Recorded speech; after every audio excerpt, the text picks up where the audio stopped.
Donc,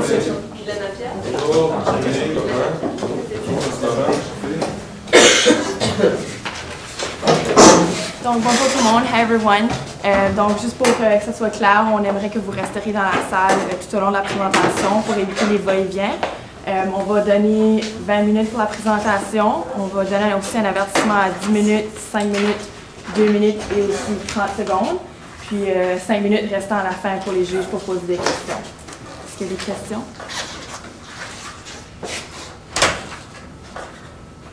Non, t'as pas fermé. Oh, excusez-moi. Oh, je peux y aller.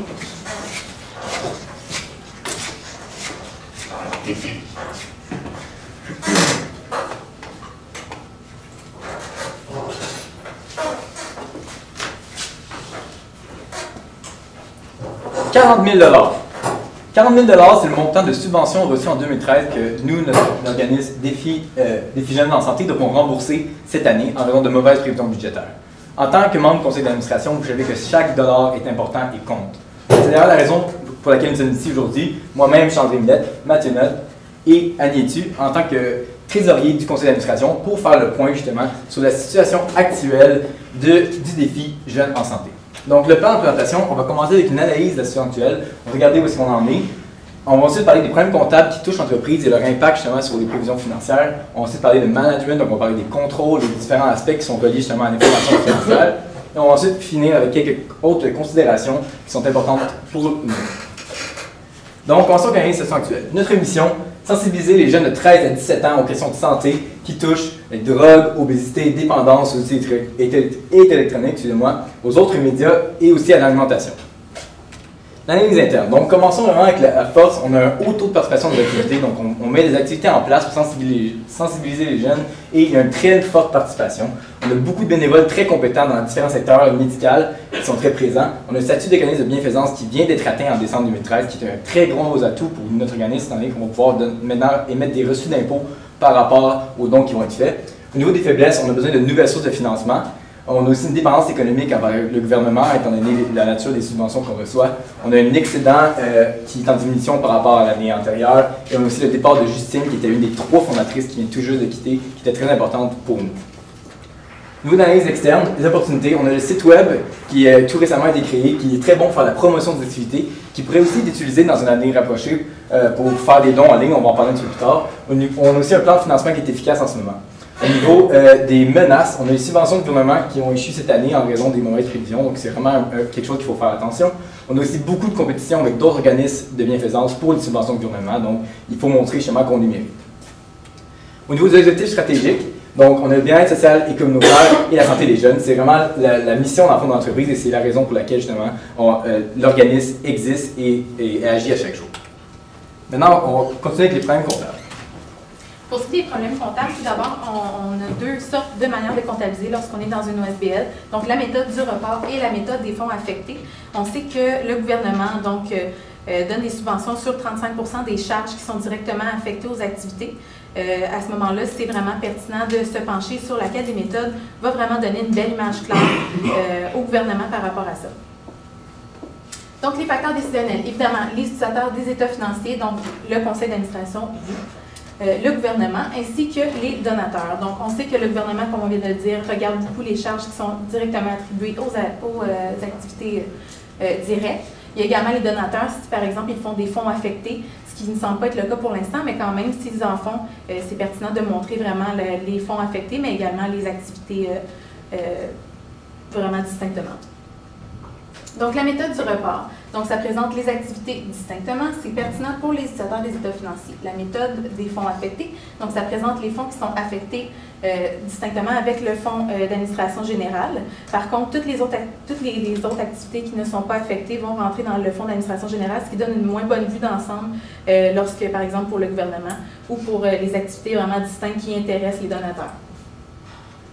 Donc, notre recommandation, c'est la méthode du report et c'est d'ailleurs sur quoi on va se baser pour tout le long de la présentation. Donc, on a regardé plusieurs postes qui étaient à prendre à regarder plus en détail. Donc, les charges directes. On a une comptabilisation des charges directes imputées aux activités de 159 000 $. Cette année, c'est une charge qui est, selon une méthode de trésorerie et non d'engagement. Par contre, c'est la comptabilité d'engagement qui va s'appliquer. Par contre, on sait que, bon, souvent, le rattachement des produits et des charges dans les OSBL, on a des subventions qui sont reçues par don, donc c'est vraiment une comptabilisation qui est immédiate. On n'a pas beaucoup de subventions à recevoir, particulièrement dans ce cas-ci. Et les charges sont souvent payées rapidement. Donc, à ce moment-là, on a gardé le montant tel quel. Par contre, on a vu qu'il y avait un montant de 2 330 $ qui était reçu en décembre et qui n'avait pas été comptabilisé.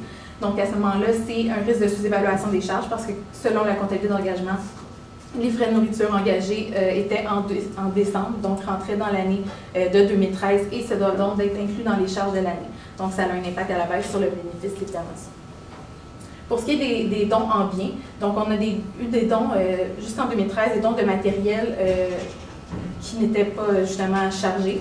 Selon la comptabilisation, ce qu'il faut faire, c'est que si on aurait payé pour ces matériels-là, à ce moment-là, il faut le comptabiliser. Par contre, si on n'aurait pas payé, on ne le comptabilise pas. Donc, jusqu'en 2013, on n'avait pas payé pour, c'était vraiment des dons. À ce moment-là, on ne va pas comptabiliser. Par contre, là, pour l'année prochaine, on a l'intention d'acheter du nouveau matériel, donc de vraiment débourser. À ce moment-là, on va la comptabiliser pour l'année prochaine. Pour ce qui est des dons de t-shirts, on a reçu 300 unités de t-shirts. Il nous en reste 95 présentement. Donc, ce qui veut dire qu'on en a vendu 205 en 2013. Par contre, on va faire un petit bémol. Peut-être qu'il y a eu des vols par rapport à ça. Ça va être quelque chose qu'on va aborder plus tard. Donc, pour l'instant, on n'a aucune comptabilisation car ça n'aurait pas été payé pour les stocks de t-shirts. Effectivement, encore là, quand on n'aurait pas payé pour quelque chose, on ne le comptabilise pas. Donc, c'est un stock qui est à zéro. À ce moment-là, donc, on va comptabiliser selon la méthode d'engagement la vente pour 3 075 $, soit 15 $ fois le 205 de produits. Et, on va juste retourner. Et aucun coût des marchandises vendues, comme je l'ai mentionné. Pour ce qui est des droits d'inscription aux activités, donc, c'est la comptabilisation des droits d'inscription en produits. Il faut simplement faire attention, comme j'ai mentionné tantôt, on est en comptabilité d'engagement. À ce moment-là, si on reçoit des droits d'inscription au préalable, il faut vraiment classer ça comme des apports différés, donc créer un passif et seulement comptabiliser lorsque on aura fait l'activité en question qui est liée à ces droits d'inscription-là. Donc, on vous a fait un exemple de méthode du report. On n'avait pas de détails sur toutes les activités que vous aviez. Par contre, évidemment, la colonne activité va se scinder dans toutes les activités qu'il y a. Donc, à ce moment-là, on a fait les ajustements dont on vient de vous parler. Également, pour le loyer, on sait que présentement, vous avez une superficie de 3000 pieds carrés, dont 700 est pour l'administration. Donc, à ce moment-là, on a fait un prorata du montant global et on l'a imputé au fonds d'administration et également aux activités. Également, on a mis tous les autres ajustements comme on avait mentionné, ce qui nous donne un excédent de 12 751 $. Pour ce qui est de la subvention gouvernementale en 2013, on sait qu'elle est en fonction des charges, 35 % des charges de 2012 ou un plafond de 18 % des produits. Donc, on s'est vraiment penché à savoir quel était le plus élevé. Donc, pour ce qui est en 2012, les coûts directs, on a seulement pris les coûts directs et les locations parce qu'on sait qu'il y a des salaires qui sont par rapport à l'assistance des activités. Par contre, c'est vraiment les coûts directs qui sont propres à la subvention. Ça, c'est plus un coût indirect à ce moment-là. Par mesure de prudence, on ne l'a pas inclus. Donc, ça nous donne un montant par rapport aux charges de 49 914 $, donc 50 000 $. Et si on regarde par rapport au plafond de 18 % des subventions, ça nous donne 60 000 $. On a reçu 90 000 $, ce qui fait qu'on doit rembourser un montant de 36 000 $. Ah, il y a une petite coquille, c'est 40 000 $, comme on l'avait mentionné plus tard. Pour ce qui est de la subvention gouvernementale en 2014, on sait que vous vouliez avoir des prévisions financières par rapport à tout ce qui est flux de trésorerie. Donc, à ce moment-là, on a vraiment calculé combien vous alliez avoir droit. Donc, on a encore là tenu seulement compte des coûts directs et des locations de locaux. On a tenu compte aussi du fait qu'on a proraté le fait que c'est seulement la portion des activités qui doit être imputée, ce qui nous donne 64 500 $. Et par rapport au plafond de 15 % de la subvention attribuable aux apports, ça nous donne 62 500 $. Donc, le montant admissible, c'est le moindre des deux. Pardonnez-moi, c'est 64 451 $. 62 554 $, je m'excuse. Pour ce qui est du management. Donc, il y avait la possibilité de recevoir un don d'un particulier qui s'était mentionné. Et on s'est demandé ce qu'on devait faire par rapport à cette année qu'il y avait quelques contraintes. Donc, Le don était de 75 000 $, qui est un montant très considérable pour notre organisme. Et cependant, il exigeait une information en remettre financière, puis il voulait avoir une assurance par rapport en fond, à ce qui se passait dans l'activité. Donc, il demandait un audit annuellement. Il y a des coûts reliés à un audit, il y a aussi une million d'heures au niveau de l'administration par rapport à tout cela, donc on va regarder ça. Donc, le don particulier, dans le fond, les critères qu'il avait, il passait sur 75 000 $. Pendant 5 ans, on investissait le montant à un rendement de 6 %. On avait seulement 4 500 $ d'activité par année qu'on pouvait mettre dans nos activités. Et ensuite, on réceptionnait 20 % pour les 5 autres années, donc un total de 10 ans. Et ça nous faisait en tout 31 500 intérêts plus 75 000 $ en capital. Donc, ça va donner à 106 000 $ reçus sur 10 ans, qui est un montant très considérable. Et là, dans le fond, il faut se demander au niveau avantage-coût. Donc, on reçoit 106 000 $. Combien est-ce que ça coûterait possiblement faire un audit pour, en ce moment, notre organisme qui, en ce moment, n'est pas audité et qui n'a même pas de mission d'examen non plus. Donc, c'est très important de, premièrement, on peut négocier avec le donneur, étant donné qu'il tient à cœur l'organisme. On peut justement négocier avec lui une mission d'examen qui coûterait possiblement moins cher et qui aurait une assurance un peu moins élevée, mais qui serait quand même assez intéressant. Il y a aussi un affaire très important à noter, c'est le gouvernement. Donc, étant donné notre nouvelle nature d'organisme de bienfaisance, il est très fort probable que le gouvernement exige un audit, une mission d'examen des activités de notre organisme. Donc, considérant qu'il faudrait probablement déjà le faire pour le gouvernement, on pourrait possiblement le faire déjà pour le don particulier. Donc, ça va être à considérer, mais dans tous les cas, ce serait important de négocier avec lui une mission d'examen qui coûterait probablement beaucoup moins cher que 10 600 $ par année, qui est le montant qu'on recevrait du don. Pour ce qui est maintenant du plan de financement, alors actuellement, vous recevez beaucoup de financement par le gouvernement provincial, des subventions, des dons privés pour les droits d'inscription aux activités et récemment les ventes de T-shirts. Alors, nous, on vous suggère pour, dans la prochaine année, à moyen terme aussi, 3 à 5 ans, de focuser vraiment votre attention vers les particuliers qui peuvent donner un excédent significatif dans votre organisme. Donc, ils pourraient fournir soit des dons en argent, en espèces, soit en forme de bénévolat, donc leur temps aidé. Récemment, vous avez obtenu votre statut en décembre 2013, donc c'est un gros point à donner aussi pour focuser sur les particuliers. Aussi, bénévolat pour certaines entreprises qui peuvent apporter beaucoup de leur temps aussi et des partenariats avec ces entreprises-là qui pourraient apporter aussi des objets dont vous avez besoin, comme des t-shirts par exemple, qui pourraient vous aider à croître et obtenir une certaine croissance dans les prochaines années. Pour ce qui est du développement, évidemment, il y a plusieurs subventions qui s'offrent à vous dans plusieurs provinces du Canada, que ce soit au niveau culturel, de l'emploi, géographique ou même dans plusieurs champs d'activité qui seraient intéressants, donc de pousser un petit peu plus les recherches pour aller chercher davantage de subventions. On sait aussi que ce sont les salaires pour les programmes des animateurs qui est une des plus grandes charges dans l'organisme. Donc, en embauchant beaucoup de bénévolat et en portant son attention vers les particuliers et les entreprises pour obtenir du bénévolat, permettrait de réduire ces frais-là.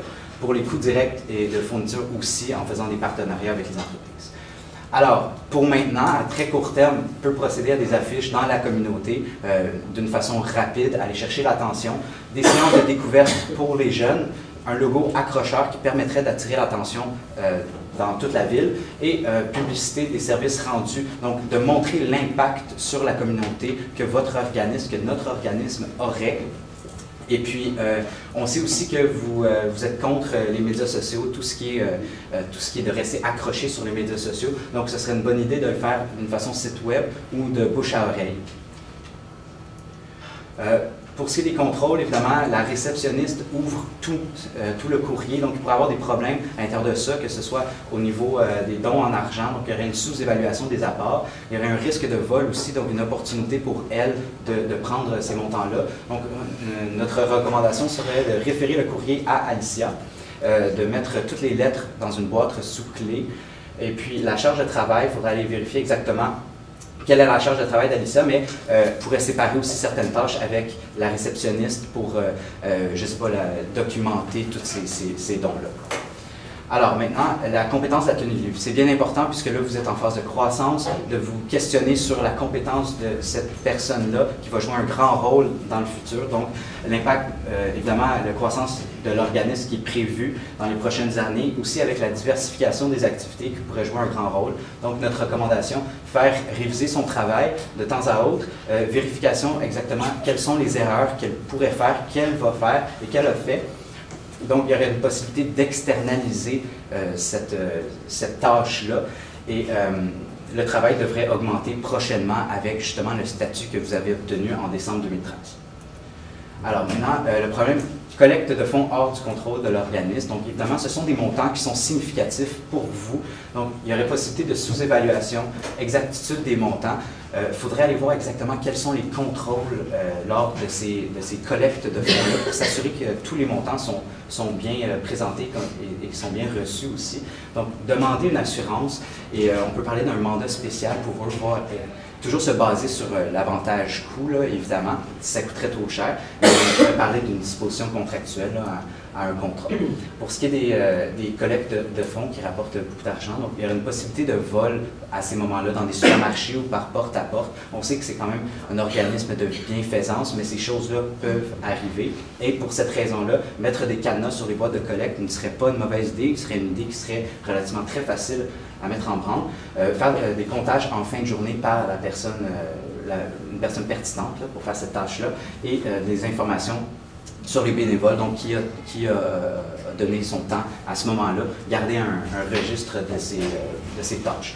Ensuite, les t-shirts ont été entreposés dans le gymnase avec d'autres équipements. Nous sommes pas vraiment au courant quels sont les contrôles pour accueillir pour garder ces t-shirts-là. Donc, il y a une possibilité de vol, même de vandalisme avec certains jeunes. Les produits sont présentés de l'ordre de 2130 versus 3075, comme on l'a mentionné précédemment. Il reste quand même 95 chandails, donc il faudrait vérifier exactement quels sont les contrôles, s'il s'agit d'un vol ou d'une mauvaise comptabilisation. On ne sait pas encore. Pour ce qui est de notre recommandation, on va simplement mettre une serrure sur cet espace-là. Donc, il s'agirait d'un contrôle physique ou mettre une caméra si jamais tout le matériel, tout ça coûte assez cher pour que ça vaille la peine, toujours l'approche avantage-coût. Maintenant, pour les prévisions financières, justement au niveau des cash flows, donc on a pris quelques hypothèses. Donc, premièrement, qu'il y avait, considérant notre nouveau statut, on sait qu'on va faire affaire avec justement les collègues de porte-à-porte, avec aussi un nouvel organisme qui va prévoir des dons pour nous moyennant certains frais. Donc, considérant tous ces affaires-là et considérant que notre nouveau statut, on peut vraiment aller chercher des donateurs qu'on n'avait pas avant par différentes manières. Donc, on a une hausse des dons de 5 %. On a aussi des nouveaux dons qui vont être cherchés vraiment en raison du statut d'organisme de bienfaisance. On peut justement émettre des crédits d'impôt de 30 000 $. La collecte de porte-à-porte qu'on a considéré, on a pris vraiment des chiffres pas pessimistes, mais on n'a pas été très optimiste par les chiffres parce que, étant donné qu'on n'a aucune vraiment idée de l'ampleur de ces différents modes de collecte-là. Donc, on a eu des prévisions par des organismes qui allaient faire pour nous, mais on a pris vraiment des chiffres très conservateurs. Et on a aussi une hausse d'inscription qui irait à la hausse de 10 %. Donc, avec ces prévisions, ça nous fait, dans le fond, des cash flows pour janvier à juin, donc pour les 6 prochains mois, de 56 000 positifs. Et ce montant-là inclut justement les subventions de gouvernement et la subvention qu'on va aussi rembourser par rapport à 2013. Et pour juillet-décembre, on voit que, par contre, on serait 44 850 négatifs. Donc, on voit qu'overall, pour l'année, on aurait une année environ 13 000 $ qui est assez très semblable à l'année dernière. Très important de considérer qu'en ce moment, on voit que la répartition des flux monétaires est très intensive pour les 6 premiers mois de l'année. Donc, on pourrait diversifier un petit peu nos programmes de collecte d'argent et essayer peut-être d'utiliser justement le mois de décembre qui suit en décembre, juste avant les fêtes, pour aller chercher des dons un peu plus importants. Donc, essayer de mettre un peu plus d'emphase sur justement la deuxième période de l'année pour assurer d'avoir des cash flows très égales dans l'année pour s'assurer justement qu'on ait assez d'argent pour payer tout ce qu'il faut pour qu'on reste en opération. Maintenant, pour les autres considérations, ce sont des points qu'on a trouvé très importants de mentionner.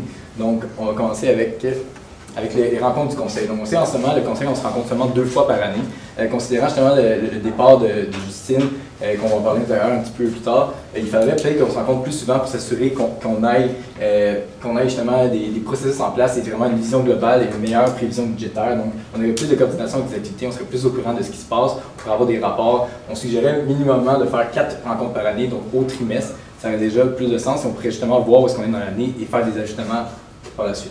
Donc, on a vraiment des résultats plus efficaces et on pourrait vraiment plus coordonner ce qui se passe dans les activités d'études. Ensuite, le site web qu'on a mentionné tantôt, on a un site web en ce moment qui est utilisé principalement pour la promotion. On a des coûts justement qui ont été engagés par rapport à ça avec une firme de services conseil. Donc, c'est une très bonne opportunité éventuellement à moyen terme, peut-être pas à court terme parce que c'est des coûts très importants reliés à ça, de développer justement une plateforme de dons en ligne. Ça pourrait être très intéressant pour vous, étant donné qu'il n'y aurait aucun coût de main-d'œuvre directement, il n'y aurait pas besoin de staff et tout pourrait se faire un petit peu d'une manière dans le cloud comme on parle. Ça donnerait aussi beaucoup de visibilité pour vous avec le site web et ça vous permettrait justement de ramasser beaucoup de dons et d'automatiser des processus qui en ce moment sont très manuels et qui coûtent justement très cher. On aurait aussi, on limiterait les risques de vol. Donc en ce moment, il y a du monde qui envoie des dons par enveloppe, par argent, par la poste. Donc avec un don en ligne, c'est beaucoup plus sécuritaire de nos jours et même beaucoup plus direct. Où vous êtes sûr que l'argent va revenir directement dans les coffres de l'organisme. Et il faudrait continuer d'investir dans le site web, justement. On parle de justement 3-5 ans, et ça serait vraiment quelque chose qu'il faudrait considérer pour s'assurer justement que l'organisme continue vers sa mission.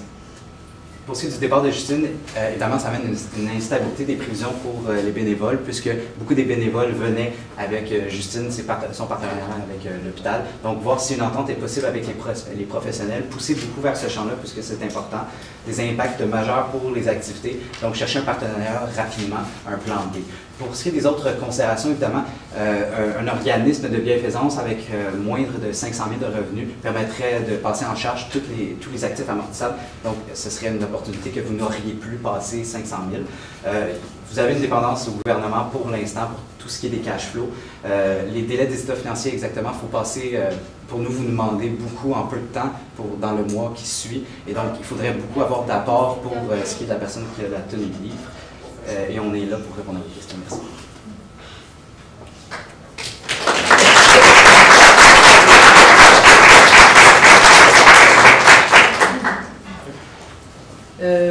On a parlé un peu de la personne qui faisait un don, qui avait un potentiel de 75 000 $. J'ai pas vraiment vu, est-ce que vous recommandez qu'on accepte le don de 75 000 $ ou non? Puis si oui, est-ce qu'on l'accepte juste comme ça ou est-ce qu'on met des conditions?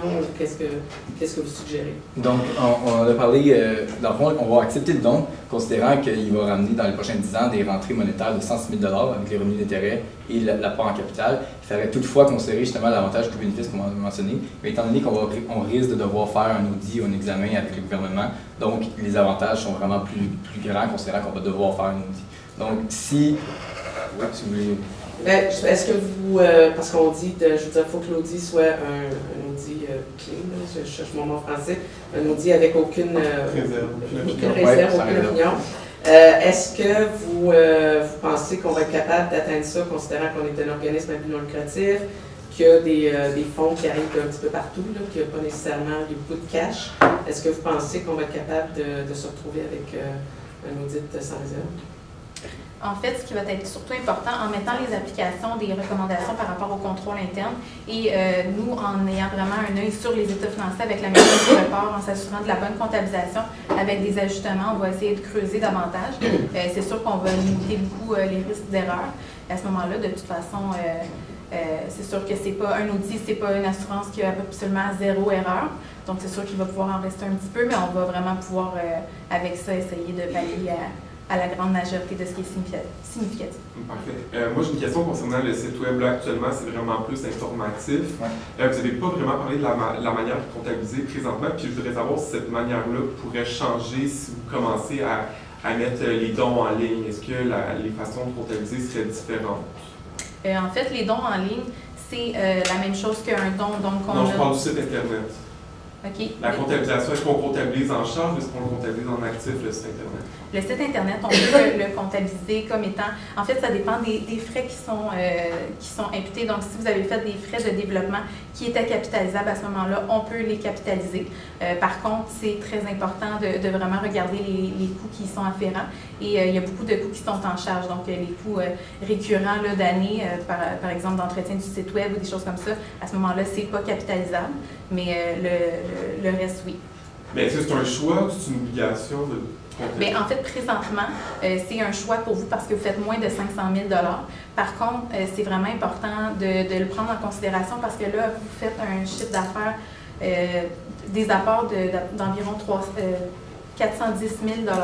Donc, vous êtes vraiment près du 500 000 $. On pense qu'il va y avoir une croissance dans les prochaines années. Donc, à ce moment-là, c'est vraiment pertinent de vraiment le comptabiliser pour tenir compte là, des rentrées futures. Moi, ma question est par rapport aux dons de matériel et de t-shirts qu'on a parlé au tout début. Vous avez dit qu'on ne comptabilisait pas. C'est parce que c'était sur une base de comptabilité de caisse? Est-ce que maintenant qu'on est avec PCGR, c'est encore la même chose qu'on devrait comptabiliser différemment? En fait, les normes pour les OSBL, c'est une comptabilité d'engagement. Par contre, lorsqu'on n'aurait pas payé pour un don en bien, on ne doit pas le comptabiliser. Donc, si par exemple cette année, on va devoir débourser pour du matériel, à ce moment-là, c'est vraiment nous qui l'aurions déboursé, on en a vraiment de besoin. À ce moment-là, si ça avait été reçu en don et qu'on ne l'avait pas payé, vu qu'on en a vraiment de besoin, là, on aurait pu le comptabiliser. Okay. Puis non, c'est qu'on ne peut pas mettre aucune valeur sur ces dons-là pour les mettre dans les états financiers. Donc, il n'y a aucune valeur symbolique. Non, pas pour le. Puis est-ce que vous comptabiliseriez le temps des bénévoles qui font bénévolement les activités et tout ça? En fait, non, parce qu'on n'aurait pas non plus payé pour ça. On est un OSBL, on n'a pas les moyens de payer des bénévoles là, pour pouvoir mener à terme toutes les activités parce que ça nous coûterait beaucoup trop cher. Donc, le fait qu'on n'ait pas payé pour ces bénévoles-là, on ne doit pas passer en charge le coût des bénévoles. Okay. Même si on aurait une juste valeur marchande sur le marché, qu'on sait combien à peu près ça coûterait, on ne peut pas le marquer parce qu'on n'aurait pas payé pour ces bénévoles-là. Parce qu'il n'y aurait pas d'activité qui serait faite par l'organisme s'il n'y avait pas ces bénévoles-là? Fait que ça serait juste des dons qui seraient les avoirs? Des dons qui seraient reçus. En fait, ça dépend toujours. Donc, on sait qu'il y a quelques bénévoles dans l'organisme qui sont vraiment indispensables. Néanmoins, je doute fort qu'on aurait été capable de payer pour ça à ce moment-là aucune comptabilisation. OK, merci. La période de questions est terminée. Merci.